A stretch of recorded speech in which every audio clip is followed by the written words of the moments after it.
Good afternoon, and thanks everybody for being here. I'm Allison Arwady, Commissioner at the Chicago Department of Public Health. I'm joined by Dr. Geraldine Luna, one of our medical directors at the Chicago Department of Public Health, who will provide some remarks in Spanish. So as always, our goal today on Tuesdays is to give a COVID-19 update for Chicago. We'll start with running through some updates and data. So first, related to the travel order, the country is making excellent progress against COVID-19, and this was part of the decision for why the CDC made that change in the recommendation to the masks. And we now have only 7 states that are on Chicago's travel order. Indiana did move from the orange back to the yellow tier, and Michigan and Minnesota are the only 2 remaining Midwestern states under the travel order. And I'll note that some of the states that really had the worst outbreaks in the spring have seen the best improvements. Michigan in particular, although it still is on the orange list, has seen an improvement of about 40% just over the last 2 weeks and heading the right way. Also, as a reminder, individuals who are fully vaccinated are exempt from this travel order. If you are fully vaccinated, you do not need to test or quarantine when you come to Chicago, really from anywhere. We also continue to make progress on our data here in Chicago. We're currently averaging 311 new cases per day, every day in Chicago. As a reminder, we definitely want that number under 400 to be in the moderate risk stage, which is where we are now, and we'd like to see that number get under 200 to bring us into the lower risk stage. But it continues to decrease, and this, of course, has been in the setting of some reopening. So we're making good progress there, and as long as we continue to see progress in these 4 metrics, we'll be able to continue turning the dial on reopening. Our positivity is at 3.4% today, well under the 5% where we want it to be, and we're averaging just under 300 hospital beds occupied with COVID in the non-ICU, and another 115 across Chicago hospitals currently occupied with COVID in the ICU. But all of those also are declining. We have a new dashboard. I encourage you to explore if you have not. chi.gov/COVID- is still the landing page. And that's the same landing page that we've had for a year and a half now. But we've included some more information related to hospitalizations and especially related to testing and vaccinations. So you can look in a lot of detail over any given time frame, any given geography, all the way down to the zip code level. You can look by race, ethnicity. You can look at the number of vaccinations that have been administered, for example, in your zip code. We really want people to understand what COVID looks like near them and what vaccination rates look like near them. We're increasingly moving to a hyper-local approach with our vaccination efforts, but across the whole city, we still have a long way to go in terms of vaccination uptake. I will also just highlight on here, we are still averaging 7 deaths every day from COVID here in Chicago, or about 50 deaths every week. That is partly the remnants of the more recent surge that we have had, and the rest of the numbers are declining. But I do want to remind people that we are a long way from being done with COVID in Chicago, though we're making good progress. Here's what our graph looks like overall. You'll note a very nice decline in our recent cases. For those watching, we will post these as always on chicago.gov/coronavirus, but we're seeing a very nice decline in cases. Still not down to the numbers that we were over the summer, but getting there. We're also seeing that decrease across all age groups, importantly, and we're seeing it across all race ethnicities. We still are seeing the most COVID cases among Black Chicagoans, also the group that's less vaccinated, but those numbers are decreasing, and we're seeing similar decreases among Latinx, Asian, and white Chicagoans. I want to compare on the left.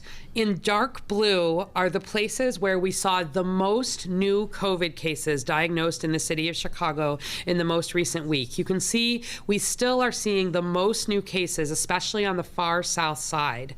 In contrast, on the right, the darker blue represents parts of Chicago that have higher vaccine uptake. And so you see that the darkest blue on the left, where the most cases are, is the lightest blue on the right, where the fewest number of people are vaccinated. And I can't emphasize enough, week after week, we are very, very strongly seeing our cases, hospitalizations, and even our deaths being concentrated among people who are not yet vaccinated.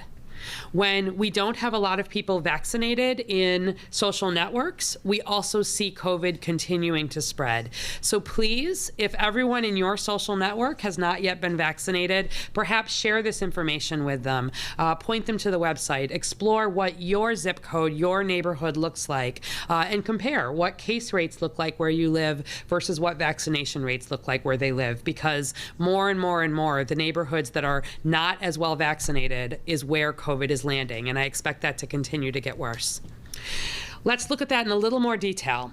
48% of all Chicagoans have now received a first dose of vaccine. That is right in line with the national average. But when we break that down by race and ethnicity, 55% of white Chicagoans and 53% of Asian Chicagoans have gotten a first dose, whereas 39% of Latinx Chicagoans and 32% of Black Chicagoans have gotten a first dose. And when we look across the whole city, only 38% of all Chicagoans have completed their vaccination series at this point, meaning they've gotten their 2 weeks post 2 doses of the 2-dose vaccine or 2 weeks post the Johnson & Johnson vaccine. If we limit it to those 18 and over, 60%, again, right at the national average, have gotten a first dose of vaccine, and 47% have completed the series. And still among those 65 plus, we have not crossed that 70% mark yet. Only 69% of Chicagoans over 65 have gotten a first dose, and 59% have gotten the completed series. And if we compare across the largest U.S. cities, every week we look at about the 9 or so largest U.S. cities by population, Chicago still has the highest both Latinx and Black first dose uptake among the largest U.S. cities, which tells you the whole country has a very long way to go here. And Chicago, where we look nationally, really the only place where we're lagging is in this first dose vaccine uptake for people over 65. I want to highlight, we've done more than 1,000 local vaccination events across the city, more and more happening every day with our vaccination bus. We're at libraries and parks and food pantries and community service organizations. We're really working to bring vaccine to where people are. And I do want to highlight that our Protect Chicago Homebound program has been very popular. That's been the program where people have been able to call and we've brought vaccine to anyone who has had difficulty leaving home because they're older, because they have an underlying condition. We've visited more than 1,700 homes in Chicago, done more than 2,500 vaccinations, and we've gotten through the whole list. Everybody who's called and has been interested in getting a homebound vaccination. So I'm pleased to announce we will be transitioning and broadening this to what we're calling Protect Chicago at Home. Anybody over the age of 65 who is a resident of Chicago or anyone who has a disability in Chicago can call and we will bring vaccine to your home. We will also vaccinate anyone else who lives at home with you. The goal is really to vaccinate whole families and neighborhoods here. So to access that or really any other vaccine, 312-746-4835. That remains the number you can call. We have people answering the phone, multiple languages, 7 days a week, who will help figure out whatever your vaccine problem is. If you want to know where to get a particular type of vaccine near where you live, if you want to sign up now for our Chicago at Home and say, I want someone to bring a vaccine to me, we will schedule that for you. If you have questions about where to get your 12-year-old vaccinated or where your whole family can get vaccinated, where the vaccine bus will be, all of this can be answered through our hotline. ZocDoc.com/vaccine remains our best place to sign up online, and you can also see which kind of vaccine is available. Finally, I do want to announce, I know people saw the exciting news about Lollapalooza. We're just thrilled to announce the festival will be returning to Grant Park at full capacity July 29th to August 1st, 2021. The lineup will be revealed tomorrow at 10 a.m. Central, and tickets are going to go on sale at noon Central. You can go to lollapalooza.com. I want to highlight that to attend Lollapalooza, you either will need to be fully vaccinated or you will need to provide a negative test result for every day that you are planning to attend. So the easiest way by far, if you want to attend Lollapalooza, is to get vaccinated now. You're going to be hearing some more in the days to come about ways in which we may tie Lollapalooza tickets to opportunities for vaccination. And certainly I want to thank the folks who are organizing here for their willingness to say, we want to bring this festival back, we want to bring it back big, and we want to bring it back in the safest way that we can, which really is around encouraging people to get vaccinated. You might have heard I said you need to be fully vaccinated to be able to attend Lollapalooza, or you need to do that everyday testing. Fully vaccinated 2 weeks post your second dose, meaning you should think about getting really vaccinated now or certainly by early June to be able to attend. But that's a really exciting announcement. And then the last thing is that I do want to update everybody about what the city of Chicago is doing with the new CDC guidance, and then really the state changes to the order that came out yesterday relating to masking. So following guidance from the CDC and the state and recognizing how safe and effective this COVID vaccine is, the city of Chicago will no longer require masks for fully vaccinated people in most settings. As a reminder, fully vaccinated means 2 weeks after your second vaccine dose if you got Pfizer or Moderna, or 2 weeks after your single dose if you got Johnson & Johnson. If you are not fully vaccinated, you need to continue to wear your mask in all indoor settings. However, we also know that many businesses and settings may not have the capacity or desire to check people's vaccination status. We also know many Chicagoans are not yet fully vaccinated, including essential employees whose everyday work includes frequent contact with the public. As we just saw, only 38% of all Chicagoans are fully vaccinated at this point.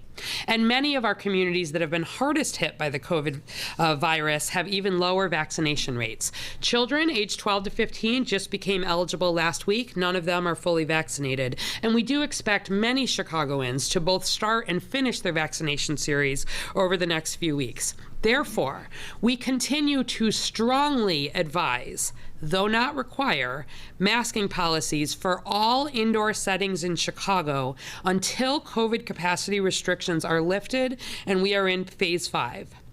This advisory applies to any setting that does not have the capacity to check vaccination status and/or where employees, clients, or attendees are not all known to be vaccinated. And we ask businesses and other settings to post a sign on the door letting the public know their current masking policy so the public can choose whether to enter.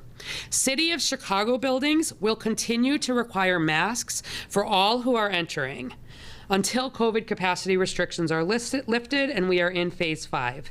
And as a reminder, and aligned with federal and state guidance, masks must stay on everyone at this point, regardless of vaccination status, in healthcare settings, schools, correctional congregate settings, and public transportation.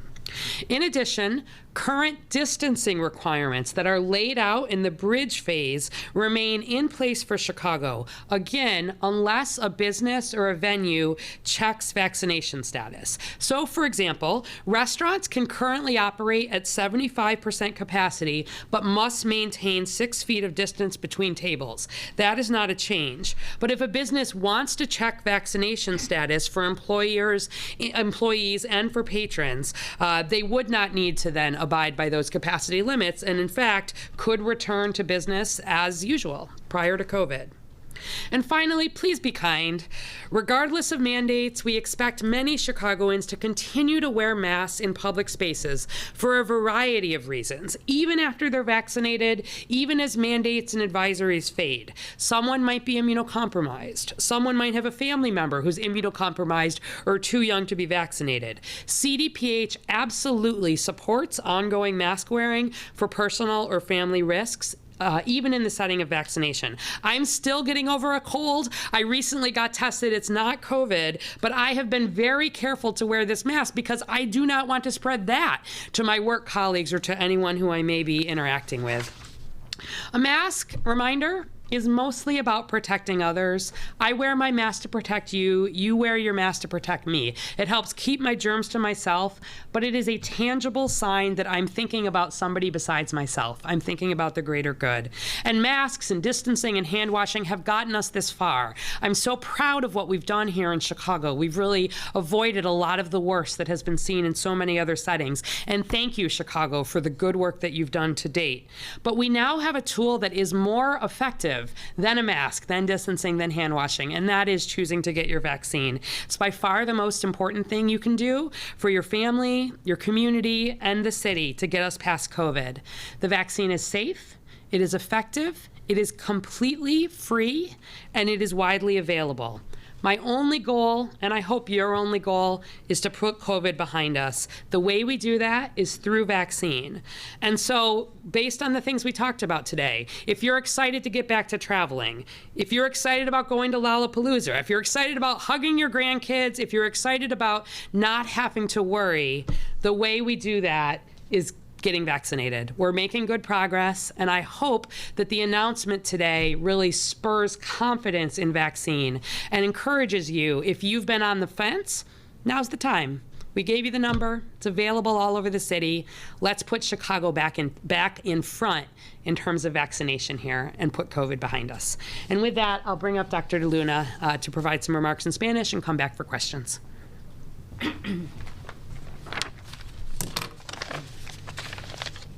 Sí, buenas tardes. Yo soy la doctora Geraldine Luna, directora médica del Departamento de Salud Pública de Chicago.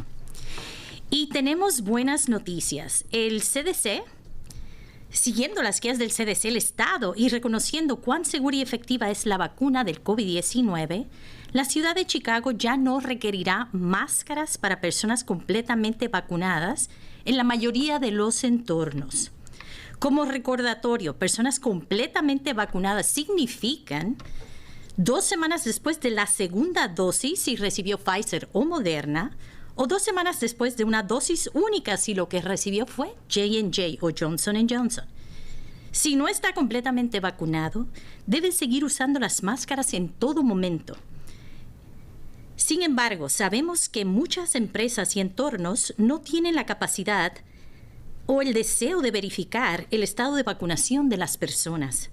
También sabemos que muchos habitantes en Chicago no están completamente vacunados, incluidos los empleados esenciales cuyo trabajo diario implica un contacto frecuente con el público. El 48% de todos los habitantes de Chicago y el 60% en adultos han recibido la primera dosis de la vacuna, pero en este momento solo el 38% de los habitantes de Chicago y el 47% de los adultos están completamente vacunados. Muchas de nuestras comunidades, que han sido las más afectadas por COVID-19, tienen tasas de vacunación aún más bajas. Jóvenes de 12 a 15 años acaban de ser elegibles para la vacunación la semana pasada y ninguno de ellos está completamente vacunado, desafortunadamente. Esperamos y alentamos a muchos más habitantes de Chicago a completar su vacunación durante el próximo mes. Por lo tanto, seguimos recomendando enfáticamente políticas de enmascaramientos para todo ambiente interior en Chicago y al menos hasta que se levanten las restricciones de capacidad de COVID y estemos en la fase 5 de reapertura de la ciudad. Este aviso se aplica a cualquier entorno que no tenga la capacidad de verificar el estado de vacunación o donde se sepa que los empleados o clientes o asistentes estén vacunados. Pedimos a las empresas y otros entornos que coloquen un letrero en la puerta para que el público conozca su política actual de enmascaramiento, para que el público pueda elegir si desea ingresar o no. Los edificios de la ciudad de Chicago continuarán requiriendo máscaras para todo el que ingrese, hasta que se levanten las restricciones de capacidad de COVID-19 en la ciudad. Y como recordatorio y alineando con las guías federales y estatales, las mascarillas deben permanecer en todo momento puestas cubriendo nariz y boca, independientemente del estado de vacunación. En torno a la atención médica, hablamos de hospitales, centros donde se practique la salud, escuelas, entornos correccionales, congregados y el transporte público. Además, los requisitos de distanciamiento actuales establecidos en la fase puente permanecen vigentes en Chicago, nuevamente a menos que la empresa u otro lugar verifique el estado de vacunación. Entonces, por ejemplo, los restaurantes actualmente pueden operar a un 75% de capacidad, pero deben mantener una distancia de 6 pies mínimo entre las mesas. Eso no ha cambiado. Finalmente, seamos respetuosos. Independientemente de los mandatos, esperamos que los habitantes de Chicago continúen usando máscaras en espacios públicos, incluso si están vacunados o cuando los mandatos y advertencias se desvanecen. Alguien puede estar inmunodeprimido o tener un familiar con alguna condición médica que lo pone a riesgo o ser demasiado joven para ser vacunado. El Departamento de Salud Pública apoya el uso continuo de las mascarillas por riesgos personales o familiares, incluso en el contexto de la vacunación.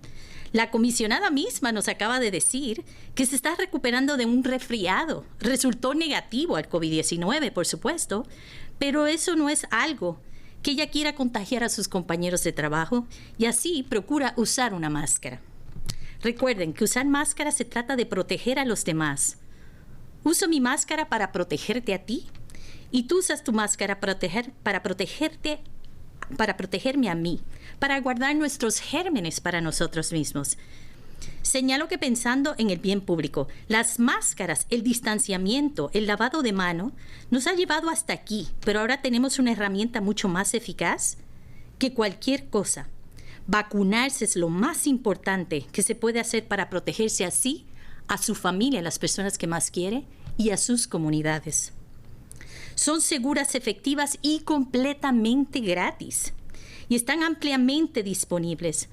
El objetivo es que Chicago supere el COVID-19 y estamos empezando que también este sea el objetivo, dejar el COVID-19 atrás y reunirnos sin preocupaciones y continuar con la recuperación e invertir en nuestras comunidades. Y la forma que lo hacemos es mediante la vacunación. Así que, por favor, vacúnese. Y en una nota muy positiva, ya 2.3 millones, casi moviéndonos a 2.4 millones de personas se han vacunado aquí en Chicago. Pero, a pesar de todo, seguimos viendo una desmejoría o una falta de vacunación en las comunidades latinas y afroamericanas. Nuestros anglosajones o caucásicos se han vacunado en 57% de los casos. Nuestros asiáticos, 53% de los casos. Latinos, 39%. Y en afroamericanos, solo 32%. Un progreso muy lento desde la semana pasada. Entonces vemos que los casos de COVID están ocurriendo en los sitios donde la vacunación o el porciento de vacunación es más bajo. Al sur, al oeste, y en el suroeste. Tenemos que vacunarnos para protegernos porque estamos viendo que esos casos surgen ahí. Ese es el epicentro de los casos de COVID-19. Así que, por favor, vacúnense. Y en otra nota positiva, Lollapalooza va a tener lugar. Se acaba de informar esta mañana que va a tener lugar empezando julio 29. Pero para las personas vacunadas o aquellas que decidan hacerse prueba de COVID diario para poder participar en estas actividades.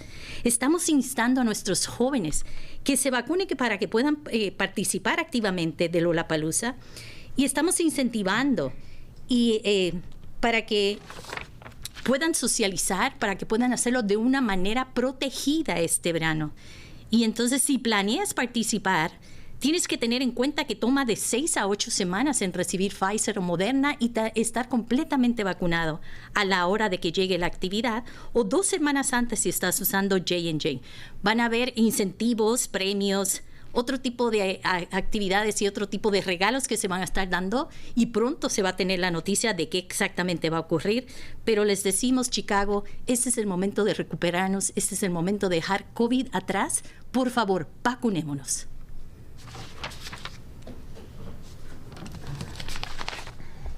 Thank you, Dr. Luna. Happy to take questions. Dr. Arwady, I met this person this morning. She was visiting from Florida, arrived yesterday.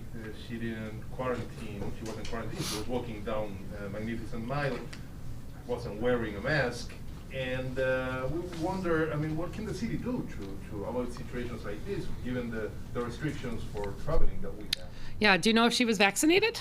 No, she wasn't vaccinated. Yeah.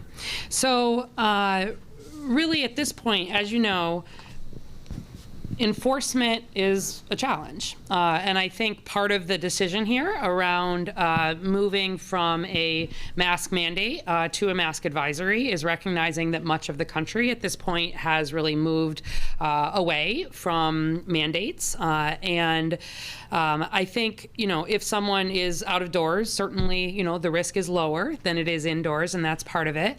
I mean, if she were to be caught up in an outbreak, right? If we had a situation where we were doing an investigation and we had an outbreak associated with, any situation where she was in, and we found that, she was traveling and had not followed the travel order, we would have the opportunity and would in fact enforce at that time. But I think at some level here, we are really needing folks to be doing the right thing. And I think most people want to not have to worry about COVID anymore. And the more people who make that decision to get vaccinated, even if they are exposed to someone who's traveling from Florida, even if they happen to have COVID, their risk would be very low. So, I believe the governor's executive order on masks didn't say anything specific about schools, just that it would be up to ISB. Can you talk about why the city decided to add schools? Oh, so we're following the same guidance there that we would be following along with ISB. But there is a requirement. If you look sort of within to that, the CDC, ISB, everybody has doubled down and said there are no changes, at least for this school year, in terms of the requirements that are in place in school settings. So the CDC updated its guidance. ISB has followed along with that. And then masks do remain required in school settings. Certainly that makes sense, where you think about the fact that, 12 to 15-year-olds only have just begun to have the opportunity to be vaccinated. Certainly younger children don't have that opportunity yet. And even among our 16 and 17-year-olds, we're looking at 25 to 30% that have been vaccinated at this point. So schools remain a place where the great majority of people are not vaccinated. The mask order, remember, masks are not required for people who are, who are vaccinated, and children broadly have not been able to be vaccinated. And can you talk about how LALA will check and verify vaccination status, as well as the incentive events attached to the tickets? Sure. So some more details will be coming about both of these. And I think more broadly, not just LALA, but this has been a larger conversation. BACP has put out some guidance already to businesses. We had done that last week in the context of some of the vaccine exemption decisions, and they'll be sharing some more information with businesses broadly. Part of this is that there still is a lot of work happening around some of the different apps and ways to be able to verify vaccination. Somebody's vaccine card is good. If you have your CDC vaccine card, you have a picture, you have a photocopy of your vaccination card, you have a printout from your doctor's office, et cetera, right at the moment, and again, this is where I say more will be coming, that could be used, setting aside LALA for a moment, that could be used, if a restaurant, a bar, a business, is wanting to check and wanting to take that on. What we've said is that in early July, we'll be releasing some more information with Lollapalooza. I'm hopeful by then that there may be some more progress in some of the apps that are in place. As a reminder, there never will be a vaccine passport requirement to be able to do things in the city of Chicago, go into public spaces, et cetera. But we certainly are interested, and there are a few examples of some apps that have made it easier for people to say, I want to be able to access my vaccine records or my testing records. So we've been working with them around the ability to either do that on paper if necessary, with some thinking where you're talking about, tens of thousands of people in advance, or potentially using an app, and there will be some more details coming about that. But the bottom line is you're going to have to be able to show proof of vaccination, or if not, proof of getting a negative test really on each day of attendance. Is part of the mindset on LALA, just staying on that tune, that we expect the state may be fully open by then, so it's not going to be as big an issue? So we are following our data, right? As long as we continue to see good progress in all of these metrics at the city level, at the state level, there's been, we're looking at it really every couple of weeks. And, my hope is that by this summer, we may be in a place where we do not have capacity restrictions in place. Certainly an outdoor setting is lower risk than an indoor setting. And when we pair that with the agreement that the people attending will be vaccinated or tested every day, that really is about as low risk a setting as we can have. And so we felt confident that we would be able to move ahead without capacity restrictions. Certainly from a planning perspective, the organizers of all events know that it's possible things could change with COVID, but we expect at this point that we would be able to have that event at full capacity, and that's the way that we've been planning. Do you anticipate there'll be any widespread problem with people faking their COVID vaccinations? So this is where some of the conversation is happening around, certainly people have their cards, but that card is linked to a registry sort of at the state level. And the state and other states have been working around ways where people want to request their vaccine status themselves to be able to have some proof of that available electronically. And that's just technology that is evolving. So I don't want to speak to it for sure one way or another. We'll have some updated information by early July, but we need people to get vaccinated now if they want to attend, and their record would be in that state system. My hope is they would be able to access that electronically if they wanted to. If not, we would use, the card again. We're really, for the most part, counting on people to do the right thing here. One more thing, and I'll pass this along. Just with restaurants, one of the things we're hearing from restaurant owners today is they don't want to be put in the position of being the vaccine police. Doesn't this put them in an awkward position, this guidance? So this is why we put an advisory that indoor settings that feel that it's hard to check people's vaccination status, and I hear them on that. I think it's very hard to check people's vaccination status at this point.